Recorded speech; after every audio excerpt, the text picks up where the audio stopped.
Floating cities challenging hurricane winds and mountainous waves on the energy frontier. An oil-hungry world awaits as genius and hubris collide. Now, offshore oil drilling on modern marbles.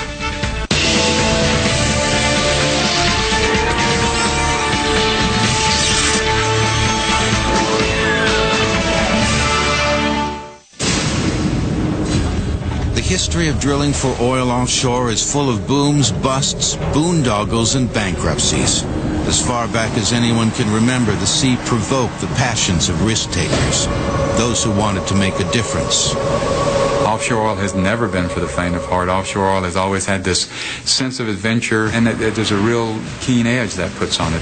From giant multinational corporations to independent wildcatters, the oceans became the ultimate frontier. We've had a history of having people that don't mind thinking broadly and outside the box, so to speak. There were no rules, no regulations, just go out and do the best you can and hope it works.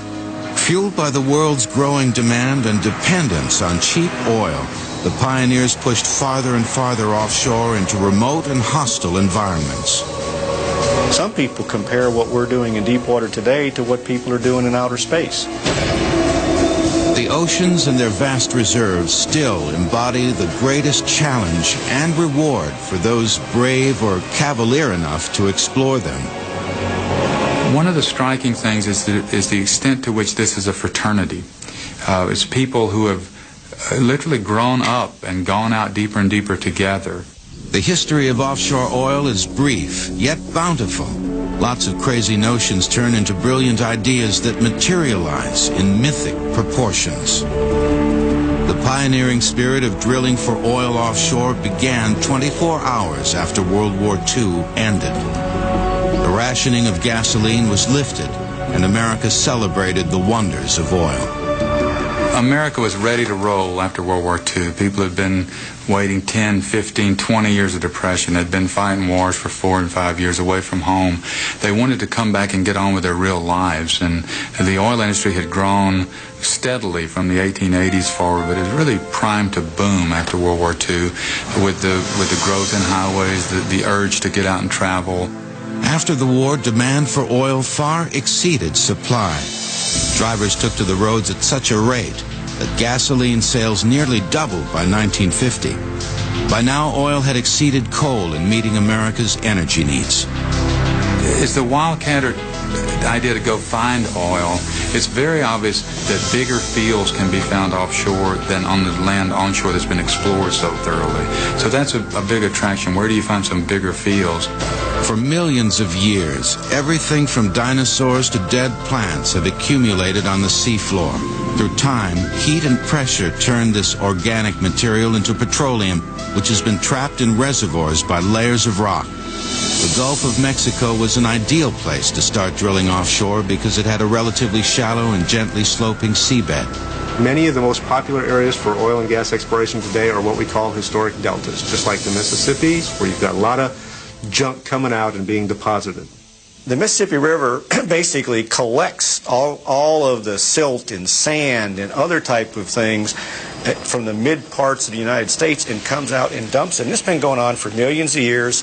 So the sands that we need to be able to ultimately trap oil and gas are there and have been laid down over the millions of years.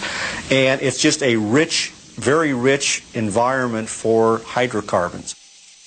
At the birth of the Gulf of Mexico offshore industry, it's clear that the primary constraint on development of these offshore fields will be how much it costs to drill exploratory wells. The first concept was to actually build some sort of board road out over the marsh or swamp, build a foundation, a piling, and put the rig on it.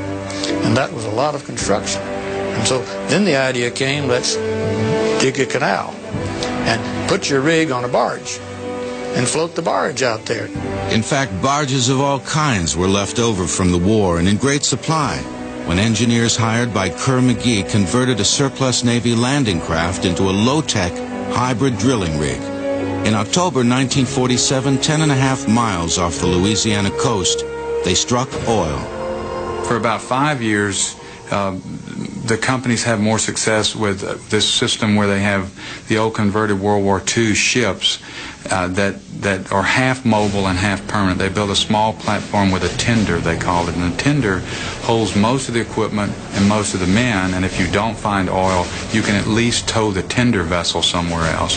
The trouble is, if you have to build a fixed structure every time you want to drill a well, it becomes very expensive. And the deeper the water, 25 feet would be 5 times as expensive as building something in 10 feet of water. In this period, those are just giant economic costs, and if you can't find a way to salvage some of the costs, you just can't compete with the onshore drillers. And it's fairly clear in the early 50s that either that question will be resolved or the offshore business will not grow. In 1954, a young Marine superintendent named Doc Laborde designed and built his own offshore drilling rig. His vessel, which was named Mr. Charlie, drilled its first well in 40 feet of water. It was one of the earliest mobile offshore drilling units. Designed to explore for oil in shallow water, several compartments in the barge were flooded, causing it to sink and rest on the sea floor, while the workstation on columns remained above water. If oil was discovered, a platform could then be built to produce the oil. If oil was not discovered, Mr. Charlie pumped the water out, packed up, and moved on to the next prospect. Between 1954 and 1958, more than 30 submersibles were built, each one different from the others. Mr. Charlie continued drilling until it was retired in 1990 and turned into a museum. By permanently mounting a drilling rig on a submersible barge, oilmen were able to move from well to well in a matter of days. This innovation not only separated the functions of oil exploration from oil production, but it lowered the cost of exploration, which helped make offshore oil a viable commodity. At the bottom is money. Control of the land meant money, and they didn't have much understanding at all in the early 50s how much money, but it was clear there was money to be made by leasing the land. In 1953, Congress passed the Submerged Land Act, which divided continental waters in two. The area within a 3-mile limit was given to the states, and the rest given to the federal government. This piece of legislation generated enormous revenues for the government, second only to income taxes. Offshore oil exploded. By 1957, there were over 100 new mobile drilling units. If offshore oil was going to continue to remain competitive with onshore oil, they would have to find ways to be more efficient and cost-effective. The solution was the lighter and less expensive jack-up rig. The jack-up is basically a floating barge with legs that are attached to the barge. So when you get to your drilling location, you jack the legs down to the ocean floor and then raise the barge up out of the water. And that way you have a stable drilling platform in which to conduct your drilling operations. The innovative jack-up rig attracted the attention of a young oilman from Midland, Texas. We worked out a deal with Letourneau, who had a new kind of offshore drilling rig, 3-legged rig. None of the major companies or drilling contractors would touch it, so we kind of gambled and built the first and second and third. With little or no solid information about wind and wave strength in the Gulf, the prospectors and their rigs were vulnerable to disaster. Our timing was good. We suffered a couple of setbacks. The third one or fourth one disappeared in a hurricane. I mean, it just vanished. We'd taken the people off, and it was gone. $6 million investment. Currently, operators and contractors use jackups to drill most offshore wells. Apart from the legs and the jacks, the platform resembles that of a standard drilling barge. Through the years, different jackup designs have increased their water depth from 80 feet to almost 400 feet. It's an amazingly creative era for that mobile drilling technology, and the reason it's so important, so a lot of people have an incentive to work hard on mobility so that you can find the oil and move on and then have a permanent platform built wherever you find it. We had some ups and downs, but I liked it. I loved the business. It was pioneering. There are currently nearly 400 jackup rigs prowling the world's oceans in search of new oil. Offshore oil drilling will return on Modern Marvels. It's been said that a drilling rig is nothing more than a portable hole factory. Be it large or small, offshore or on, its main job is drilling wells. In 1883, spiritualist H.L. Williams didn't even need to drill a hole to find oil after a modest earthquake sent a spurt of the stuff as large as a man's arm right out of the ground near his home several miles southeast of Santa Barbara. Eventually, Williams and others started drilling plenty of holes, and by 1895, there were 28 oil wells producing 16,904 barrels a year. When better producing sites were found on the beach, Williams built a rickety wooden wharf and drilled the first wells over the sea. By the turn of the century, piers and wharfs reached out 1,200 feet from the shoreline into water 30 feet deep. By 1910, all of these fields were in sharp decline, and drilling for oil off piers into the Pacific Ocean soon ran into a geological and technical wall. The continental shelf off the coast of California was steep and deep, and loaded with fault lines. The drilling techniques used in the Gulf of Mexico were impractical. If they wanted any more oil out of this narrow channel, they would have to leave land and drill deeper than they'd ever drilled before. The solution would come 50 years later in an unusual scientific experiment. It was a glorious age for science in the late 50s and early 60s. We're looking at space adventures, and they thought of the Mohole project as the exploration of inner space, they called it. If we were going toward the moon, as we thought we were, why not go toward the center of the Earth? Mohole is the name given to the area between the Earth's crust and the Earth's mantle. While the Earth's crust is approximately 24 miles thick, it is thinnest deep under the oceans. Scientists and oilmen alike were interested in drilling this deep to retrieve sediment samples that could tell them how the Earth formed, as well as how and where oil is trapped. This required, however, particularly large leaps forward in the technology of drilling offshore. The project presented an enormous challenge. How to drill to a depth of 25,000 feet at a site covered by more than 15,000 feet of water, when at the time 200 feet of water was considered a test of technology. The Mohole drill must go at least a mile deeper than the deepest hole ever drilled on land. In 1960, a group of oil companies converted a surplus yard fighter barge and called it the Swan. The vessel was designed with an oil derrick over a hole or moon pool in the middle of the ship. At this point, engineers faced two major problems if they were going to drill in deep water. First, the drilling column would have to be over 2 miles long, and second, how to hold the ship steady in waters too deep for anchors. When you go to floating drilling, the industry had to come up with ways to handle the motion of the vessel in relationship to the ocean floor, which is fixed.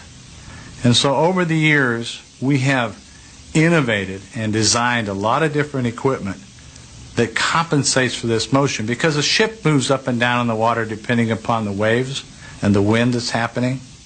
Having seen a New England lobster fisherman use his engine to remain stationary in water while pulling his traps, engineers decided that several propellers would be installed on the ship to counteract the wind, waves, and ocean currents. In March of 1961, 40 miles off the coast of Baja California in 12-foot seas, the Cuss 1 drilled a 110-foot hole in 11,700 feet of water. The core samples, dating back 15 to 20 million years, revealed an ocean with far more life than today, which was good news for the oilmen, because where there are fossils, there is fuel. As quickly as it started, the Mohole project ended in bureaucratic bickering. While the project did not drill to the center of the Earth, it did put Santa Barbara at the center of offshore oil drilling, which was remarkable considering the 100-foot depth that was manageable from offshore rigs in the Gulf at the time. Not counting the oil produced off the piers at the turn of the century, California produced its first offshore oil in 1962. The market for marine drilling took off. After several years of drilling successfully, ships were developed with larger hulls and bigger drilling platforms. Positioning was aided by the use of a taut wire system attached to the sea floor. Any change in the angle signaled a series of thrusts from the propellers to push the vessel back into position. With drill ships, man could now begin to explore for oil almost anywhere on the planet, and still the technology improved. And at the heart of much of the 1960s forward technology in offshore, and indeed in the industry as a whole, is the growing use of sophisticated computers. At the edge of offshore technology during the last 40 years is seismic data, which was directly affected by the computer revolution in the 60s. You've got to have a picture. You've got to have some a priori idea of what you're drilling for. And I think that the reason that we've come so far in a relatively recent amount of time is that those pictures are getting better and better. What people are looking for is areas where oil or gas are likely to be trapped. In the very early days, they'd toss a stick of dynamite over the side of a boat towing sound sensors behind it. The sensors measured the time it took for the sound of the explosion to travel to the bottom of the water and back up to the boat. These sound waves were recorded and made into a picture or structural map of the subsurface. In the beginning, all oilmen had was a crude picture with bumps on it. A lot of the early oil was found on what I like to call bumpology. So many of the early discoveries we saw all around the world were drilling bumps on the surface, if you will. The bumps on earliest seismic pictures indicated rock formations on the ocean floor that could possibly trap oil and gas. But a lot of those bumps were a bust, an estimated 1 in 15 produced oil, which is an expensive drilling ratio. For years in the Gulf of Mexico, we worked down to a certain economic basement, if you will. That's as far as we could see. Anything beneath that in the subsurface we didn't pay any attention to because we had no idea what was there. But as sound imaging and computer capabilities improved, so did the quality of the information in the bumps.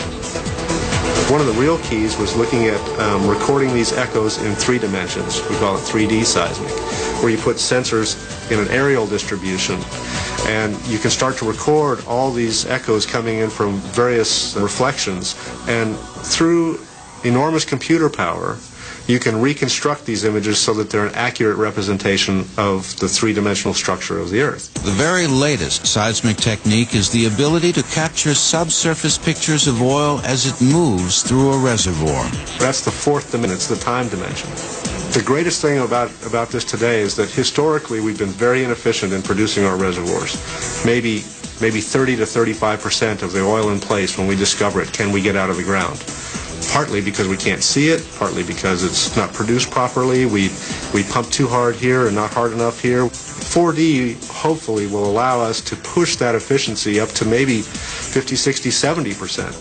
So we don't have to find new reserves. We have to produce the ones we've already found better. Today, thanks in part to improved seismic information, an estimated 1 in 4 wells drilled produces oil. Offshore oil drilling will return on Modern Marvels. Nearly 3/4 of the Earth's surface is covered by oceans, and nothing embodies the challenge of oil drilling more than these superstructures. Sitting defiantly offshore, these floating industrial cathedrals have revolutionized the search for oil and gas beneath the ocean floor. Today's drilling and production platforms in the Gulf of Mexico are a far cry from the permanent or fixed platforms of the past. The first structure was in 20 feet of water, and we thought that was deep. The earliest platforms were made out of wood pilings and required considerable bracing, which offered limited resistance to wave action. With the availability of steel after World War II, the construction of modern platforms began in 1947 with the installation of the first steel structure in 50 feet of water. It was 1954 before a platform was put in as deep water as 100 feet of water. And these were fixed structures that actually consist of a framework called a jacket. A jacket is a tall vertical section made of tubular steel, which is the foundation of a platform. Piles driven through the base of the foundation secure it to the sea floor. Additional sections on top of the jacket provide space for the drilling rig, equipment, and crew. By 1959, platforms were installed in 200 feet of water. In the very early days, there was no way to have any kind of temporary structure. You had to go out and build a complete platform, put a rig on it, and drill. And then you might find oil and you might not. Historically, the size and development of fixed production platforms was determined by the size of the support equipment that built them. As the lifting capacity of the support equipment grew, so did the size and weight of the oil production structures. When we began in the very shallow water, the structures were probably wider than they are tall. But as we moved out into deeper water, the structures, to keep the cost within reason, you had to make them thinner, and so they became more tall and more limber. Fixed platforms of all sizes are constructed the same way today as the pioneers first built them. The jacket for Bullwinkle, the tallest offshore fixed platform in the world, was constructed in one piece in Texas in 1988. The 77,000-ton jacket was loaded onto a barge and towed 332 nautical miles to the production site in the Gulf of Mexico. Bullwinkle was positioned on site, and under the watchful eye of nervous engineers, the structure was launched slowly off the barge, gradually sinking under its own weight. 90 seconds later, the skyscraper-sized structure was afloat over the place where it would be attached to the ocean floor. Engineers opened flood valves that allowed water into the lower chambers of the tubular legs, bringing the massive structure into an upright position. Today, Bullwinkle stands nearly 300 feet higher than the Sears Tower in Chicago. Drilling in depths of 18,000 feet beneath the ocean floor, this superstructure is capable of tapping oil reserves almost 2 miles away through an innovative technique called directional drilling. With a 60-well capacity, Bullwinkle produces 200,000 barrels of oil and 306 million cubic feet of gas a day. That's the exciting aspect of the thing. We're doing stuff that people never thought was possible. Since 1947, more than 6,000 fixed platforms have been installed offshore in 55 countries around the world. By 1989, the year after Bullwinkle was installed, removal of fixed platforms outpaced installations in the Gulf of Mexico for the first time in history. But the next step offshore was already underway.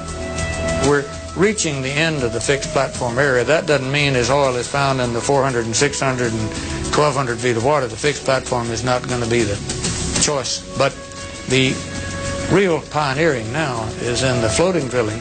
Located 125 miles east-southeast of New Orleans, Ram Powell is a $1 billion state-of-the-art floating drilling and production platform. In September of 1997, oil began flowing through its steel veins, 24 hours a day, 7 days a week. At the current rate, it will take an estimated 25 to 30 years to deplete an oil field estimated at 250 million barrels. Actually, it's a floating structure. It weighs 41,000 tons, and it's 467 feet tall, as high as 46 stories. Ram Powell is a tension leg platform or semi-submersible, capable of handling as many as 20 wells. Sitting in water more than 3,000 feet deep, it is secured to the ocean floor by 12 tendon-like pipes. I try to tell people that the tendons are like rubber bands, and the more you stretch them, the more tense they get or the more rigid they get. So it's the same with pipes. We are nailed in to the ocean floor, the ends of these pipes, and they come up and attach to the bottom of the hull, and it holds us rigid against the environmental forces such as wind and waves. Designed to withstand hurricane force winds of 140 miles per hour and waves 70 feet high, the structure moves about 300 feet from side to side.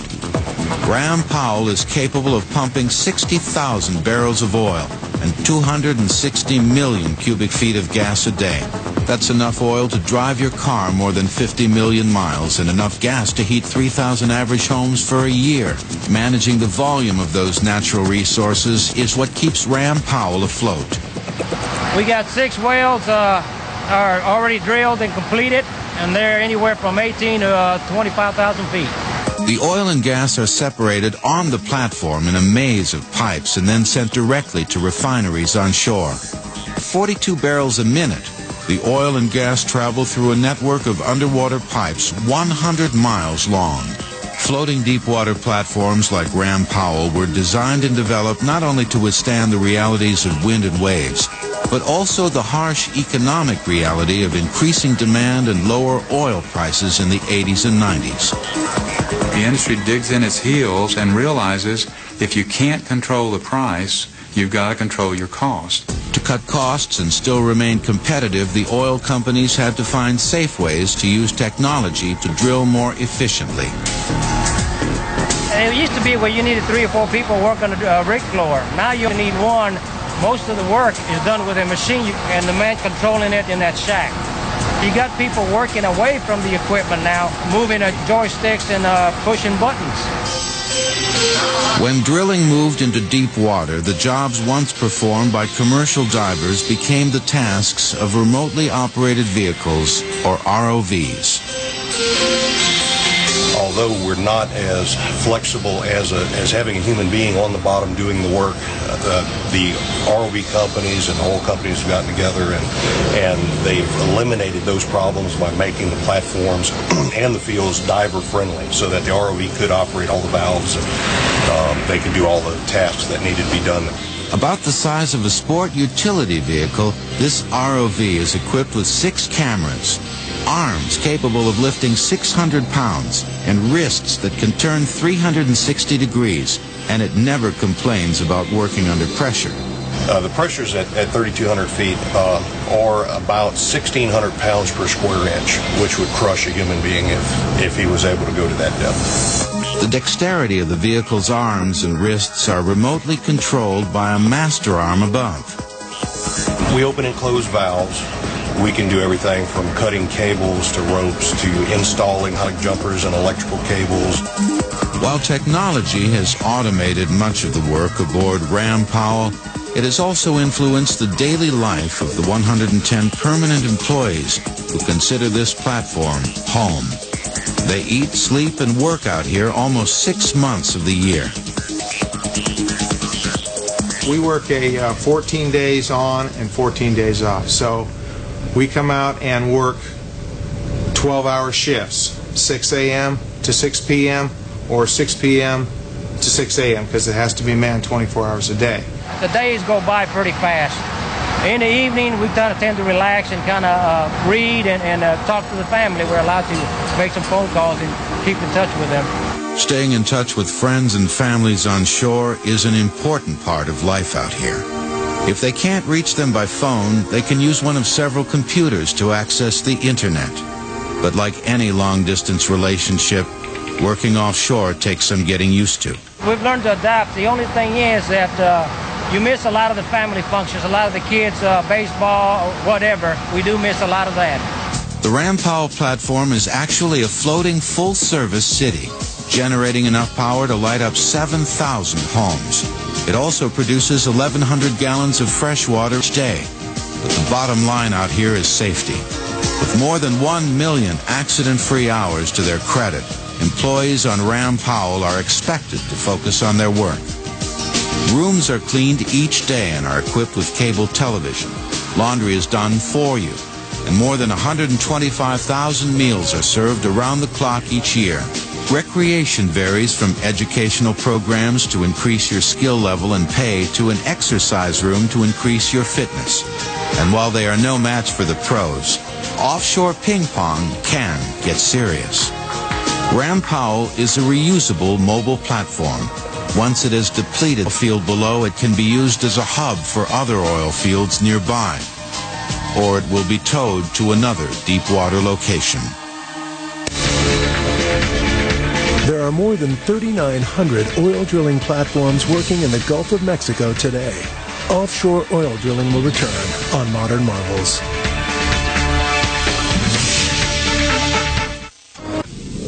You don't care where oil and gas comes from.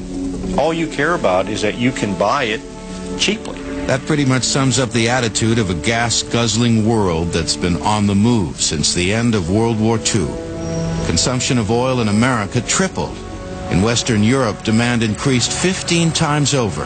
And in Japan, consumption increased 137 times.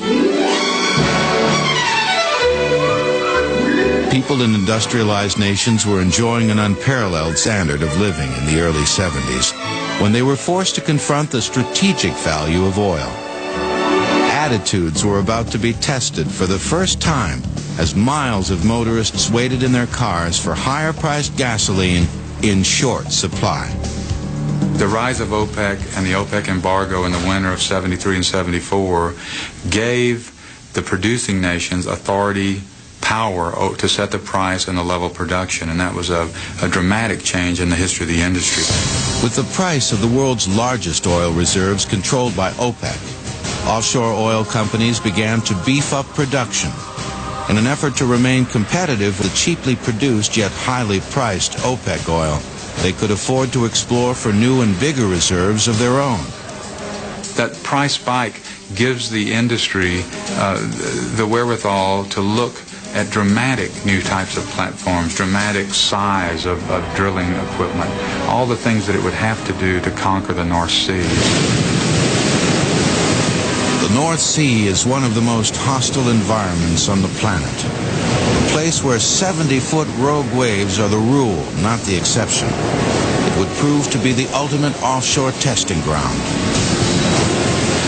We have a little bit of a saying in the oil field is that if it looks to be a real desolate place or a harsh environment, that's probably a place that you're going to find oil or gas.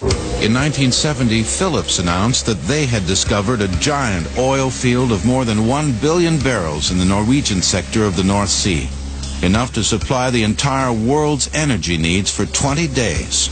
The jackup rig Gulf Tide was converted into a production platform and was soon producing 40,000 barrels a day from wells located 10,000 feet beneath the surface. Phillips finally had its feet planted firmly on the floor of the next frontier. What happened, we had the one successful discovery, which is what is now called Ekofisk Field, but that gave them encouragement to continue drilling, and in fact, other fields were developed. So what started out as a very simple 3 or 4 platform concept quickly grew into what eventually turned out to be 25 plus platforms out in the immediate, what we call Greater Ekofisk area. The weather conditions continued to haunt them, as did the vastness of their discovery. On April 22, 1977, North Sea pioneers were hit with the unexpected when a well on the Ekofisk Bravo platform blew out of control. 100 men on board the platform jumped overboard into the icy waters after the oil ignited. The blowout spit an estimated 125 tons of oil into the air in the first 48 hours. A safety valve at the sea floor had not been installed correctly. The expression a little bit that I remember when I was there and some of the old guys was the only thing between you and hell is that valve, and that's exactly what the case is. The blowout lasted for 8 days and tossed an estimated 22,500 tons of oil into the air. There were serious consequences, but luckily no loss of life. Really, one upshot was that the regulatory process tightened up dramatically after the incident. Under strict new safety measures that included better firefighting procedures, the delicate balance between risk and reward continued on a grand scale. During the heyday, we had in excess of 1,000 people living and working offshore Ekofisk at any one point in time. So that gives you some kind of sense of the enormity of the operation. But there was a problem. By 1984, engineers realized that the platforms were sinking. There were such withdrawal rates of the oil and the gas in the water over time that eventually the rock that was 10,000 feet below the surface started to lose strength and started to actually compact on itself is the term we use. To fully imagine the magnitude of the problem, you must realize that the Ekofisk complex is 1 mile long from end to end. 1 mile worth of platforms, crew quarters, production equipment, separation facilities, and storage tanks, all connected by steel gangways with miles of pipe attached underneath, weighing more than 40,000 tons, and it was sinking, along with the illustrious history of offshore oil. Then out of the blue, somebody had a big idea. No one would have have ever thought something like that was feasible. But like a lot of things, it started to build up steam, and what turned out to be really a harebrained idea in the beginning, people started to believe in. What oil workers, engineers, stockholders, and breath holders started to believe in was the idea to actually jack up 6 of the 9 sinking platforms. Jack them up 20 feet, 4 of them at the same time. Jack them up, just like you jack up a car. Sort of. After extensive research indicated that further sinking was unlikely, the harebrained idea was about to come to life. In 1987, with the world watching, several thousand workers temporarily installed 100 hydraulic jacks with a lifting capacity of 700 tons each.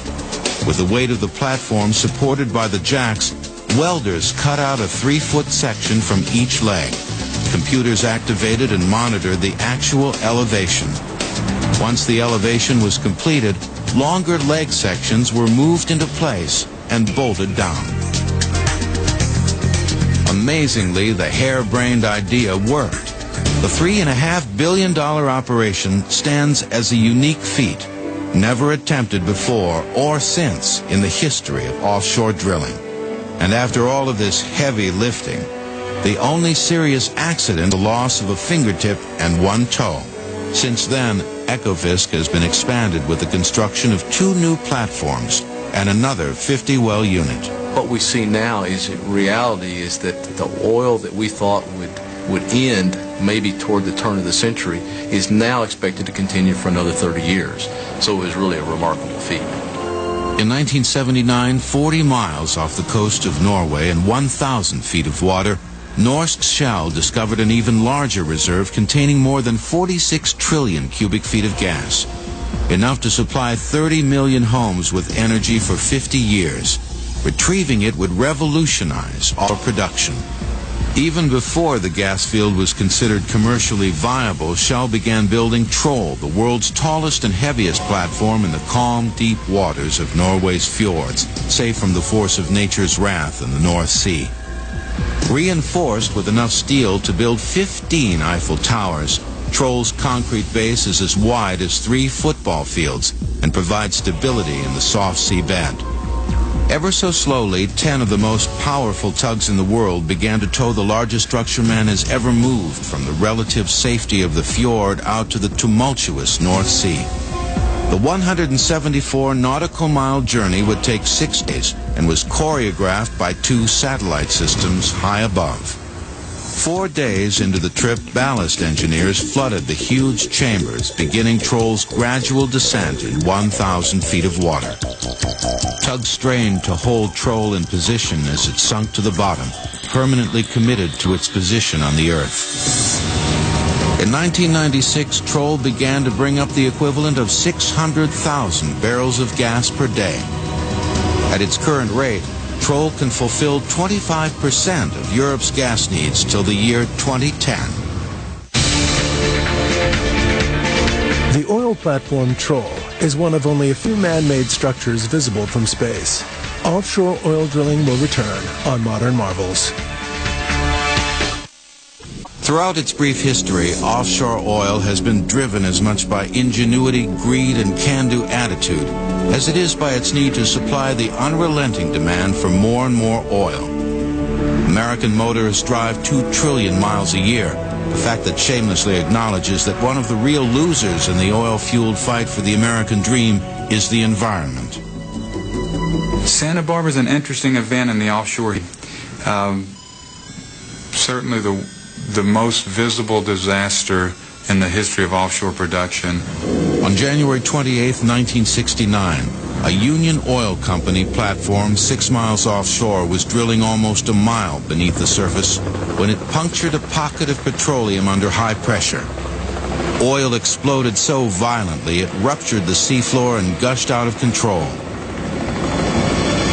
When the oil spill actually occurred in 1969, it was one of those pivotal events that just happened to be at the right time in the right place to not only cause this community grave concern, but became the catalyst for probably the national, if not national, environmental movement. It wasn't just seeing the beach blackened, it was the horror of seeing thousands of animals suddenly washing up covered with oil. And then the gruesome realization that this was not going to go away overnight. Not only was the oil not going to go away overnight, it was not going to stop for the next 10 days, dumping a total of 3.5 million gallons of crude into the Pacific. The oil slick stretched for 20 miles down the coast and 40 miles out to sea. The California Department of Fish and Game reported the death of countless birds, fish, and other marine life. Cleanup required more than 1,000 people and 25 pieces of equipment to gather and vacuum up the oil. 500 truckloads of oil-soaked straw were taken to 3 different landfills. There was no denying that televised images of an environment suffocated by offshore oil had been permanently seared into the conscience of an outraged citizenry and a casually regulated offshore industry. If you look at the history of offshore production from Santa Barbara toward the present, it's a fairly amazing record of learning how to be clean and doing it instead of talking about it. Offshore oil did indeed clean up its act. According to the U.S. Minerals Management Service, since 1985, 534 platform pipeline accidents have spilled 29,881 gallons of oil along the California coast, a fraction of the oil spilled in the 1969 disaster. In the 1960s, everything was moving very fast. There were no real safeguards. It was just move full speed ahead because we need to have the oil, we need to have the money that comes from it. Today, there's a much more guarded reaction, sort of a balanced view towards both making sure that if you're going to produce economic gain off of your natural resources, that you watch for and look at what the potential impacts are, and that you weigh those long before you ever allow the development to start. The very nature of offshore oil production suggests that accidents will happen, and they do. Continued public and regulatory pressure have forced the offshore industry to develop more sophisticated ways of predicting trouble before it happens. High-tech solutions include everything from submersible cameras to ultrasound scanners that travel in pipelines. While there are no guarantees against future oil leaks, blowouts, and disasters, the offshore industry remains one of the most environmentally regulated throughout the world. The offshore industry's latest innovation is no exception. From the environmental standpoint, the vessel meets and exceeds all existing regulations to this day. You are looking at the future of offshore oil drilling.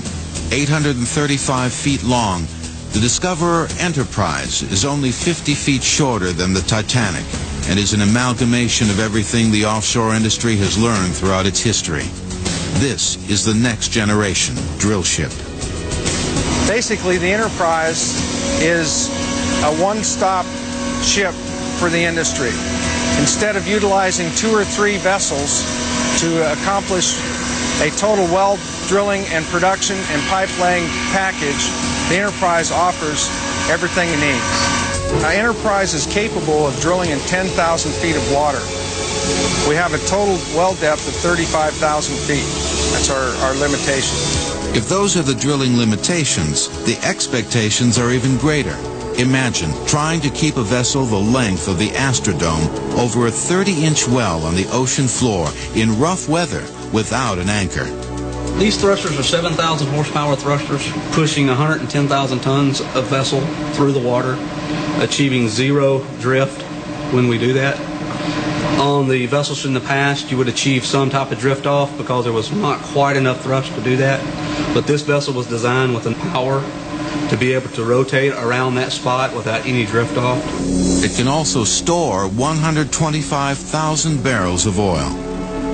The world's energy needs have grown 1 to 2% a year over the last 15 years, and yet virtually all the new sources of oil are in geographically remote and politically risky areas.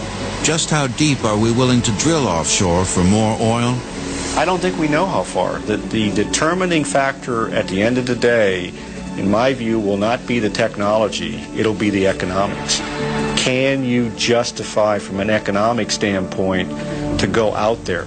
Because the fascinating part is, I think man will always figure out technically how to do it. You don't stop people from figuring out how to do it. It's just, can you afford it? And I think that'll be the ultimate question.